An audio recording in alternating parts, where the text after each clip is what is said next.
I was curious. You're both atheists, is that right? Yep. Okay. So I was curious. Do you have what would you consider justification for belief in a God, or do you believe there is any justification? I think that I don't know what would justify a belief in a God, but I think your God would. Like if there was evidence, he would know what you would. He would know what it would take for you to believe in me. Yeah, I don't know, because you have to rule out other things, right? How can I rule out a personal sighting of God versus a psychotic break? Because I can prove a psychotic break, I can have a psychotic break. I don't know what a physical interaction with a deity, what it would take to actually prove that or show that. I'll put forth one thing. If God is omniscient, omnibenevolent, and he's, omnipresent, omnipotent, kind of this all the omnis Christian notion of a God where he's not just all powerful, but he knows everything inside your thoughts and he cares about you. If that kind of God existed, then if it was in our best interest to know about his existence, we would, because he has the power to make it happen. If it's not in and he loves us. If it's not in our best interest to know of the existence of a God, we wouldn't, but it wouldn't matter, because it would all be in our best interest anyways. And so it really wouldn't make any difference if we did or not. If he is a lunatic, crazy God, and he's doing things that aren't in our best interest, and he's all powerful, we're fucked one way or another. It really doesn't make any difference. Right. And if this God is, maybe he's not all powerful, but he knows everything. Maybe he wants to make himself known, but he's way, on the other side of the universe, and he cannot travel to us. The universe is expanding faster than light, and he's just not able to get to us. And it doesn't really make any difference. He's not really God. He's not all powerful. He's more kind of like one of the Greek demigods, in which case it doesn't make a difference. So I guess the question to you, Jonathan, is can you tell us about the God that you're calling about, and we can interact with you based on the description that you're going to give us. That way we're not, building a straw man and attacking it, but we can talk to you directly about it. Yeah, perfect. It kind of sounded like you were kind of paraphrasing, was it Epicurus? Or am I saying that right? Epicurus? Epicurus, yeah. It sounded like you were kind of paraphrasing what he had said in the past about if God is all powerful, he would know how to. Yeah, I can't remember the quote, but it sounds familiar. And then you get to and I just have to throw this in because I absolutely love it. Is a lot of apologists no longer say all-knowing, all-loving, because you get these weird, is God powerful enough to create a stone that's so heavy even he couldn't lift it, right? Is God, powerful enough to create a burrito that's so spicy that he couldn't eat it, right? It's well, the question itself is nonsensical. You can't answer it because essentially, if you're saying God is all of the omnis, you're in infinite. The question itself is, can God create something more infinite than his infinite? So, the question itself sounds nonsensical to begin with. Well, maybe, or maybe infinite is just that, and so there are no, it's just really weird. So I'll give this to you. The apologists now say maximally powerful. That way it's worked out, and they don't get caught up on that anymore. But tell us about your beliefs. Tell us about your God. Gotta love semantics. Okay, so basically, you probably heard, other people say this, in the past, or whatever, but I actually used to be an atheist. I was brought up Christian, but kind of the lukewarm, we go to church once every 3 years Christian, didn't really talk about it at home or anything. My parents were Christian, and they said, you're a Christian. So growing up, that's what I was told I was. Okay. But I really never paid any attention to it. Well, I actually became an atheist. One of my very best friends in the world is an atheist, and we've had tons of conversations. And I started reading books, Richard Dawkins, Christopher Hitchens, and stuff like that. Mm-hmm. I read a book I don't know if you're familiar with called the Encyclopedia of Biblical Inerrancy. Massively huge book. No. Although I will say that the Skeptic's Annotated Bible is pretty awesome. I had to in the physical copy. That's pretty fun. Oh, okay. It might be similar. But I got more holes in the stringer. So I was like, I don't think much of this makes sense. My like final deciding thought where I was like, you know what, I can't believe this anymore, was actually the concept of an all-loving God sending people to hell for eternity. When I thought that, I was like, this can't be true. So I became an atheist at that point, which actually maybe that wasn't a direct like reason to become an atheist. You know, I could have just simply believed in the wrong God, but I just became an atheist anyways, just I stopped believing altogether. Can I ask you a clarifying question? Absolutely. Were you a skeptic? Skeptic? So what do you mean? Like, can you be more specific? Sure. So when we're talking about skepticism, we're talking about, did you make any major claims like, I know this for a fact, or did you follow more of a Socratic approach to things? Was it, how do I know it's this? How do I know it's that? How can I prove this? Or how can I look into that? What are other possibilities? And when you're questioning your own beliefs, when you're able to look at that from different sides. Is your world based off of not just scientific evidence, but logic and reason to try to deduct the truth rather than just accepting things because they have emotional appeal or? It absolutely is now. And when I say now, I mean like the past like 6-7 years since I have become a Christian. Absolutely. At the time when I was growing up Christian, no, I would not say I was a skeptic. Whether or not, that's my son in the background, if you hear. Yeah. When I was growing up, wow, he's happy to hear you guys. Yeah. I don't know if I did make absolute truth claims like, you know, yes, God exists. I probably did. Sure. If I was happy to have that conversation, I didn't have any idea what I was talking about at the time, though. So my personal reason for making the actual choice to become a Christian, was through like Christian apologetics. I met someone who was learning apologetics from an actual like Christian apologist from a church he went to. At the time, I never even heard the word apologist, had no idea what it meant. But he was meeting up with him later that night and said, hey, if you want to come and ask questions, go ahead. Yeah. So we met up. I asked him plenty of questions. He had some pretty good answers that made sense to me. But at one conversation, I wasn't like, oh my God, I'm Christian now. He recommended that I read Lee Strobel's Case for Christ. So I did Case for Christ really get you, man? It did, yeah. Oh, dude. Okay. All right, bring it on. Okay, let's talk Case for Christ. Number one, there's actually not any evidence that Lee Strobel was an atheist. It's a story. There are plenty of things that show that he was a practicing Christian at the time that he said that he was an atheist. Number two, a lot of his reasoning just doesn't follow, man. I mean, if something is old, does that make it more true? Standing the test of time is one of the things in the Case for Christ, right? If you're talking about contemporary evidence, he says that there's contemporary evidence, and one of the proofs that he uses is when God appeared to the, was it the 5,000 or 500? 500. 500? Yeah, the 500 on the mountaintop. No, we have one a case where somebody said 500 people saw it. There are not 500 documented, each individual wrote down, hey, this is what, so you can't say that that's 500, different contemporary accounts. You have one person, that after the fact wrote it and said 500 people saw it. I can write down that I piss gold, bury it, and dig it up in 1,000 years. Does that make it true? It stood the test of time. You're still reading it. Well, and you could also say, that 5,000 people witnessed it. Oh, 10,000. But it doesn't mean that they actually did. No. There's when we look at the Gospels, we look at the accounts that are written about Jesus. They're not actually written by his disciples. There's you look at like Matthew, Mark, Luke, and John, and it's like we don't actually know who wrote them, and in some cases they specifically say that they're not written by someone who was actually there. Yeah.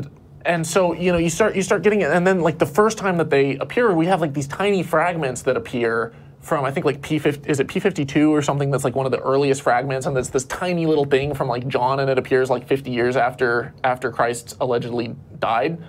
And then we have like the first whole Gospels don't appear until considerably later. And then the Bible itself wasn't compiled until like a few hundred years after. And so all of this stuff, it's like, they say that, oh yeah, there's all this evidence, there's all these writings for him, but it's not as concrete as they would like you to believe. Like if I show you the same evidence for Robin Hood, it's like maybe Robin Hood existed, maybe he didn't. But the legends about him, I'm not going to base my entire life about him or believe miracles about him or about Odysseus from, the Iliad and the Odyssey because, there's all these writings about him that we don't even know who the author was. We don't know when it was written. We don't know, how far after the events it allegedly took place it was written down. And it becomes so much less credible when you actually start digging into it and realizing how shoddy the evidence actually is.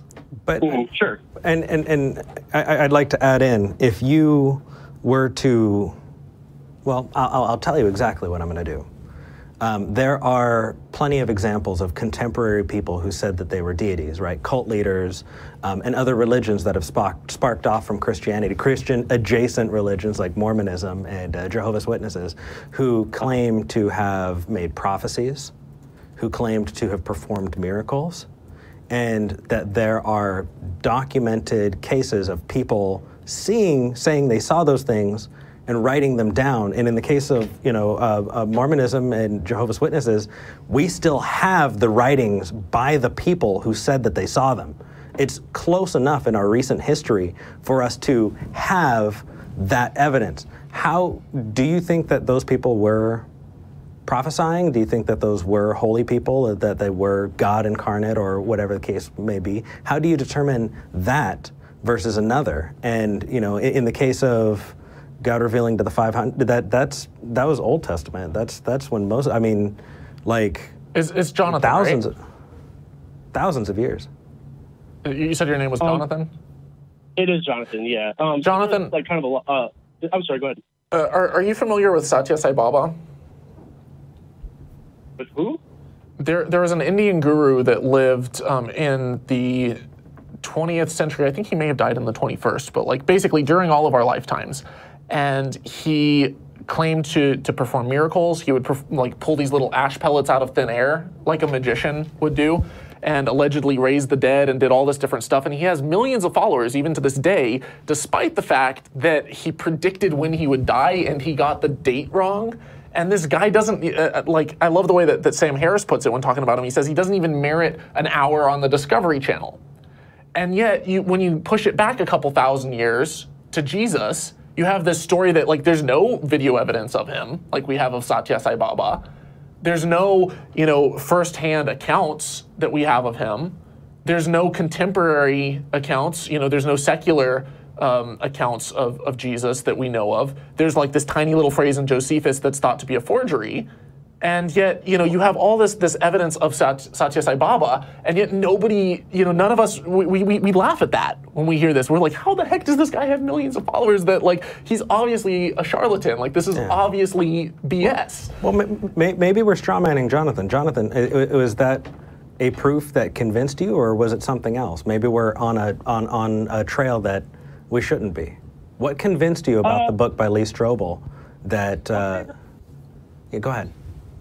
I guess at first the historicity, the evidence for the historicity of Jesus was compelling to me. What about evidence? He had mentioned Josephus, yeah, as someone who had mentioned Jesus. Just the outside, non-Christian sources that mention Jesus. So that at least leads me to believe strongly that he at least existed.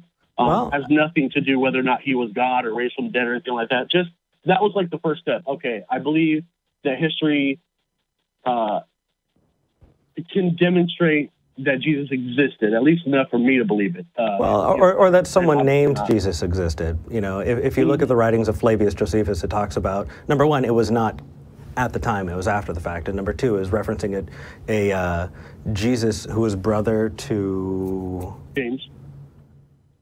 There we go. There were several different Jesuses that were mentioned by Josephus. One of them was one during the siege on Jerusalem that led to the destruction of the temple, and he was killed by a flying boulder from a catapult. which is obviously a different account. But it wasn't uncommon at the time to have characters named, Jesus was basically Joshua. It's the same word.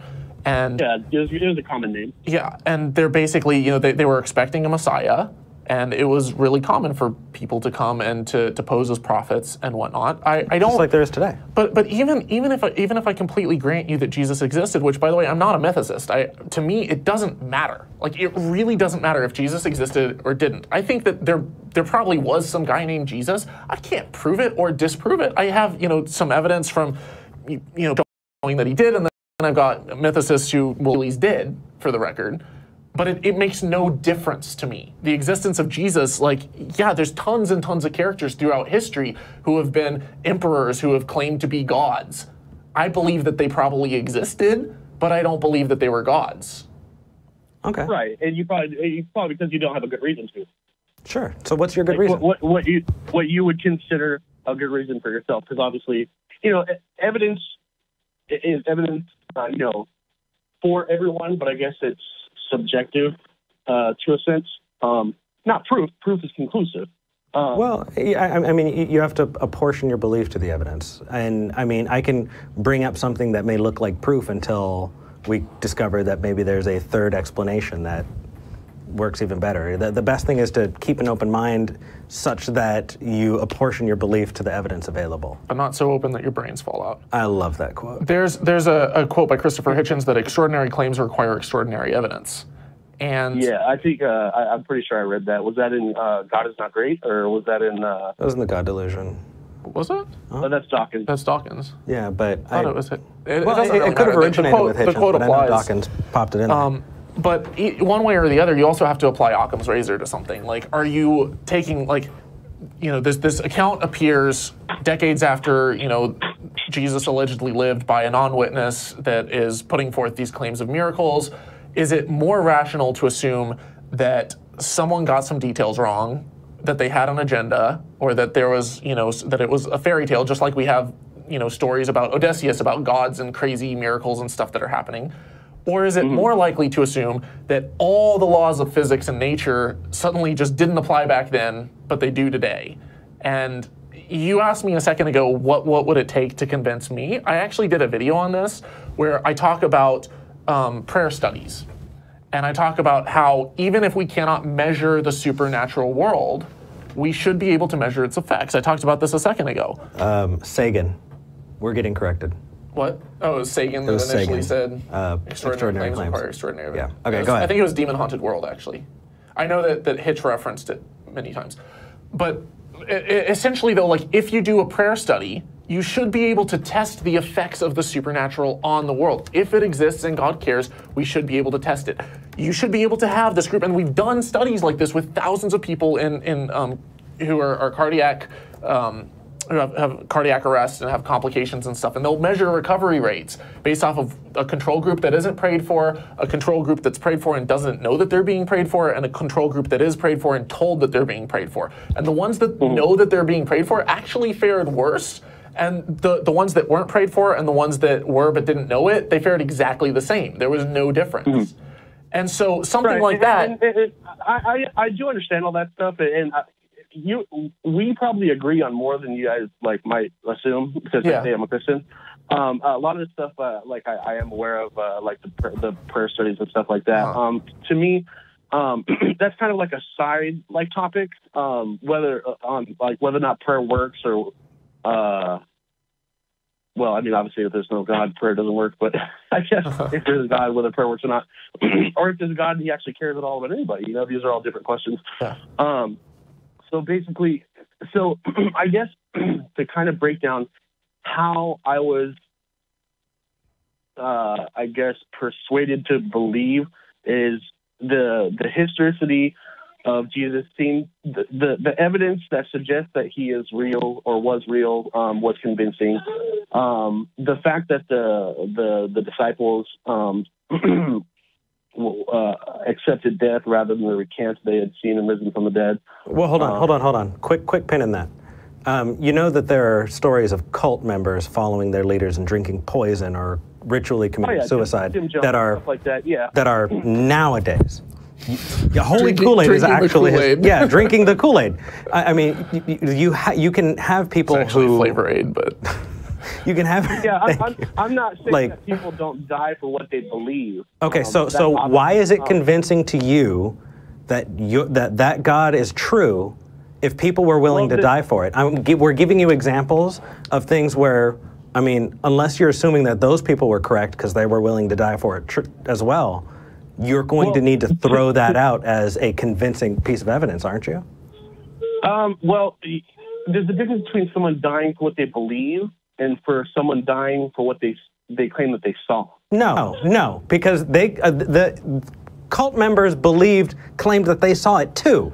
There's cult members that claim that Jim Jones performed miracles. There's there's a lot of eyewitness accounts of all kinds of crazy ideas that, like, you have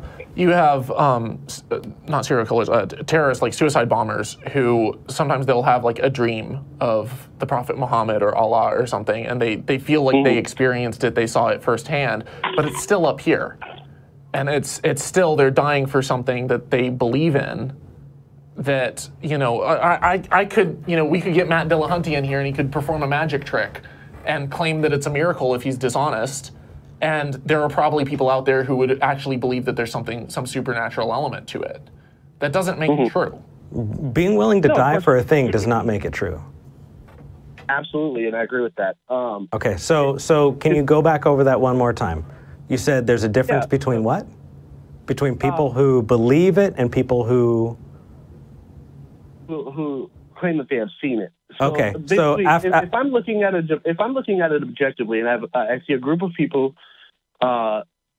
who martyr themselves or commit suicide because of something they say that they believe is true, versus a group of people who accept death rather than recant on something they say they saw is true. Okay. To me, there's a substantial difference. What is the difference there, and how can you tell that difference? I guess the difference would be that just like you said, just because someone believes something is true and they die for it doesn't make it true, and I absolutely agree with that. Sure. And also, we're talking about stories, right? I mean, yeah. Let's take, anyway, go ahead. I apologize. That's okay. So to me, it seems more rational that a group of people who are telling the same story about, I'll just be specific, the disciples who had claimed that they had seen Jesus rose from the dead,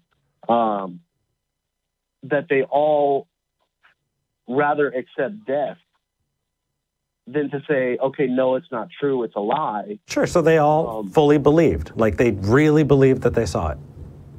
So but these are accounts about them dying. These aren't, these are accounts that happen later. But even if we don't know grant that they're true. But even if it is true that they did die for something that they believe, do you think that, and even if they did believe it 100% and they believe that they saw it, do you think that eyewitness testimony is reliable? Because if you do, then what separates you from the people who committed ritual suicide? Well, and I'd like to elaborate on this even more, because you have instances where you have people like Dr. Elizabeth Loftus and Dr. Julia Shaw, who have demonstrated that people can not only misremember things and have false memories that they're able to conjure up that they really genuinely think happened that didn't, but they've also shown that they can plant false memories in people's mind to make them think that they did things that they didn't.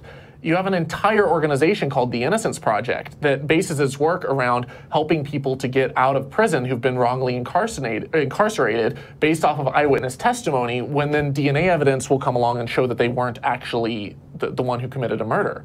So eyewitness testimony, it's not reliable at all. Like, our brains aren't these perfect machines that are like videos that record things and pull it back. Every time that you remember something, the act of remembering it slightly changes, it slightly alters the wiring, the neurons in your brain, so that you remember it a tiny bit different each time. Last episode we talked about Woodstock and how there are people who claim that they were at Woodstock, and if you count them, it is physically impossible for that many people to have actually been there. Yeah. Right? And it's just, oh no, I was totally there. And they really do believe it. We're never there. Well, sometimes too, you'll have memories that, you know, you look at your childhood and you think that, oh, this happened, and then you go back and look at the pictures, and it's not the, you know, it maybe happened to a sibling, and everyone thought it was you, and they've retold the story so many times that you actually believe that it was you. Like, you can actually develop false memories over time. Our brains are very plastic. They're very susceptible for trickery and for, you know, we have all kinds of cognitive bias and self-delusion, but to say that memory is infallible, or that people can't have false memories, I think there's a lot of evidence to the contrary with that. Sure, and I'm sure all of that stuff is true. And if I were going to compare how likely that is in the case of the disciples witnessing Jesus be resurrected, I would say it's more likely that they were lying than that they all forgot that Jesus was risen from the dead. If I were looking at the story and I was convinced that it's not true, I would think it's more probable, more reasonable to believe that they all lied. They all no. When it didn't. Those aren't the only cases. We're not saying they're liars. We're saying that there is a chance of misremembering, or that they really thought they believed it. So let me give you a hypothesis that the Jesus that they thought they saw, or let's give you that this historical Jesus existed, right? And I'm going to say that this historical Jesus was a con man and was able to convince people that he rose from the dead. How can you tell the difference? How do you know one from the other? Because you're going to wind up with the exact same result that you're saying convinces you of one of those results versus the other. Well, I guess you have to create more of a hypothetical scenario, because I wouldn't believe it based on the fact. Hold on. Are you saying it's a bigger leap to say that Jesus was a con man than that Jesus was the Son of God, able to create miracles and be able to heal the sick and be raised from the dead? You're saying that is more likely than a con man? No, not. I'm not saying that's more likely. Okay. I was just saying, because that would be really silly. No. I was just going along with your hypothetical where you said, is it more that he was just a con man? But and you asked me what I think about that, but I would need more information, because I would not believe, based on the fact that I don't think he would be able to convince people that he was crucified, put in the tomb, and then raised from the dead, if that he wasn't first of all crucified, because Rome was pretty good at killing people. And then I don't know. in the tomb. No, because you're saying it is such a cool magic trick, it has to be true. Have you seen David Blaine? No, that's not. That guy's badass. I would have said Chris Angel, but that's okay. Chris Angel's a little too bloody for me. David Blaine. Didn't that guy exist in ice for 2 weeks without eating? Or supposedly, yeah. I mean, or there's a lot of stuff. For 10 minutes. There's a lot of stuff that David Blaine has done on camera that is obviously the audience is in on it, and it's altered. Don't kill my. I shouldn't be giving. Come on, man! Yeah. You're busting my balls here. Spoiling your childhood. Yeah. I think you guys are on the wrong track with David Blaine. It's obvious he's a devil worshiper. Obviously. Look, watch this. Hang on. Hail Satan! Yeah, right. I'm sure that was funny, but I can't see it. So. Oh, I just did a really stupid magic trick. Yeah. The rings are not connected, and the rings are his fingers. Now they are. So, okay. Here's the deal. You seem like a very fun guy to talk to, and we are past the end of our time.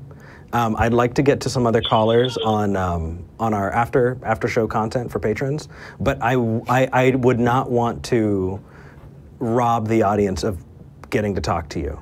Can you call next week? Yeah, absolutely. I'll set a reminder. So I'm in Arizona right now. It's 12:32. What time is it where you guys are at? It's 2:32 right now. So you're 2 hours behind 2 hours. us. So gotcha. Call what about. Is the best time for?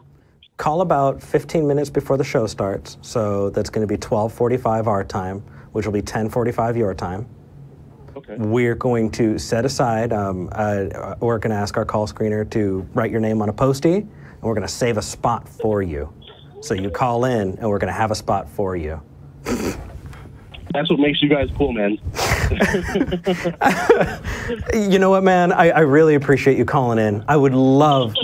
I don't think we talk enough about counter-apologetics. And I just diving into apologetics and counter-apologetics is something that really excites me, as long as you're an honest actor. You know, if you do the precept thing, you're going to drive me out of my mind. So, you know, I have to admit, I'm not sure what I hear the term presuppositionalism. Mm-hmm. I'm not sure what it means, actually. Sure. So I'll describe that off the air or after this call. But I do want to say thank you so much for calling in. And, dude, you rock. I can't wait to talk to you next week. Yeah, thanks for calling. Sounds good. I'm sorry, what were your names again? My name's Eric. I'm Thomas. Thomas is a guest. You can check him out on his... Koolaid. That's right. And he also has another show. I also have a podcast called the Here and How podcast, as in, how do you do? How is it done? So How is it done? He's not going to be here next week. We're really, really happy to have him on as a guest today, but please definitely check him out. And I will be here with my regular co-host, Jamie Boone, next week, and I can't wait to talk to you. I will simply cease to be. Better not. we got work to do, man. We got some collabs. All right. I'm sure I'll be back. Take care, Jonathan. Thanks, guys. Bye-bye. Mm-hmm. Presuppositional apologetics. And for those waiting on the line, we will get to you. We're just going to get to you after the show. Presup is when someone presupposes an answer before they get into the argument. So the Matt Slick argument. We had somebody call in who said that their name was Evolution Fails. and their supposition was that a God is required to be able to... let me see if I got this exactly right. He was saying that you need a God to be able to make certain judgments about things, right? You need a God to be able to make moral judgments. And the reason that he was saying that was he's saying, how do you go from is to ought, right? How do you go from your experiences to making true statements about things? Right? Isn't it just a collective of experiences? And he's saying he bases his knowledge in God. And since God is perfect, then he can move forward to make moral, ethical, or truthful pronouncements about things. And so he said, how can you prove this? Starting with the assumption that God exists, that God is good, that God is perfectly good. That, and that God gives him that ability by him surrendering himself over and having the Holy Spirit reside within him. And so all of those things are assumed, and now he says, I have all of it. Now you have to prove that you have it, or else you can't even talk to me about anything else, because I obviously have the answers. It stops the conversation before you can even start to have it. Well, what we're trying to do is go back to those basic core assumptions and be like, wait. How do we know that God exists? How do we know that God is good if God exists? How do we know that, you start breaking it down at its core, and it's like you realize that this person who assumes that maybe they have this really strong argument that it really doesn't hold up. Like they're making so many assumptions that you cannot start with the assumptions. You have to examine the assumptions before you even start. Yeah, when Evolution Fails called in, it was, how do you know that the laws of logic are true? Well, because they've shown to be true. Okay, so that's your experience. How do you know that it's true? Okay, how do you know? Well, I have God, and God, therefore I'm right, because Ali Oxenfree, I'm presupposing that I have the answer. It's like, how do you know God is true? Oh, because of my experiences. Well, how do you know that those experiences are true? Because God lets me know that it's true. It's circular. Yeah, and so you can't actually engage. And if it's a precept thing, I just can't. I can't even.